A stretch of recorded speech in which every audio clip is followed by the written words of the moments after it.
রমাদানে আমরা যা শিখলাম, যেটা করলাম, এটার ইম্প্যাক্ট যেন রমাদানের পরেও আমাদের মধ্যে থাকে। আমাদের অনেকের এটা হয় যে রমাদানে আবেগে অনেক আলোচনা শুনে, ক্ষমার মাস এটা জেনে এত আবাদত, রমাদান নাই আবাদতও নাই, এরকম হয়ে যায়। এটা যেন না হয়, বরং এটার একটা পরশ যেন আমাদের হোল দ্য ইয়ার লং থাকে। আরব শায়েখরা বলেন যে কুন রব্বানি লা তাকুন রমাদানি, রব্বানি হও, রমাদানি হয়েও না। মানে রমাদান আসছে, তুমি রমাদান কেন্দ্রিক আবাদত নিয়ে অনেক উচ্ছ্বাস, কিন্তু রমাদান শেষ, আবাদত শেষ, এমনটা যেন না হয়। রমাদানের পরেও সে মেহেরবান আল্লাহ তাআলা কিন্তু আমাদের জন্য আছেন। তিনি প্রতি রাতে শেষ রাতে নেমে আসেন, এসে ডাকতে থাকেন, কার ক্ষমা লাগবে ক্ষমা চাও, ক্ষমা করব। কে বিপদে পড়েছ বলো, আমি উদ্ধার করব।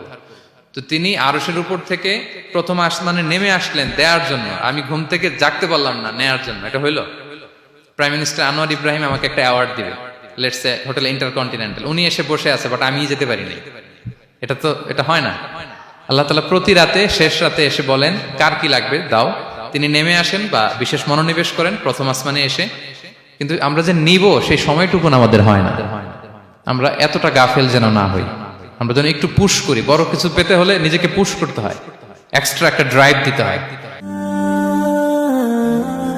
Be a part of our vision. Do listen and share the khair. Be with our official social media handle for latest updates.